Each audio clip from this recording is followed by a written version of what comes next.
নমস্কার, আমি প্রিয়া। আমার চ্যানেলে সবাইকে ওয়েলকাম। এটা আমার ফার্স্ট লং ভ্লগ। আমার প্রথম ভ্লগে আমি আপনাদেরকে সাথে নিয়ে ঘুরে দেখব সায়েন্স সিটি। তো চলুন চলে যাই।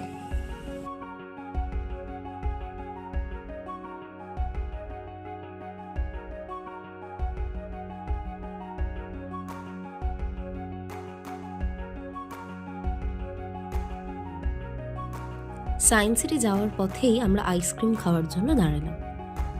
কলকাতায় শীতের শেষে বসন্তের হাওয়া আসতে শুরু করেছে। ঠান্ডা আর নেই বললেই চলে। আর ওই যে দূরে দেখতে পাচ্ছেন, ওটা হচ্ছে বাটারফ্লাই গার্ডেন। আর আমরা যেখানটা আইসক্রিম খেতে বসেছিলাম ওখানটা পুরো গাছে ঘেরা, তাই ছায়ায় বসে আইসক্রিম খেতে আমাদের বেশ ভালো লাগছিল।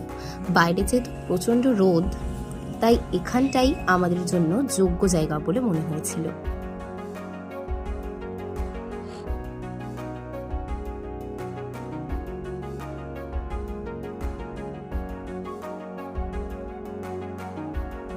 চলুন এগিয়ে যাই। এই দেখুন, পাশের যে খাঁচাগুলো ঢোকার পথে সেখানে একটিতে দেখলাম রাজহাঁস। চলুন এবার আমরা যাই ডার্ক রাইডের দিকে।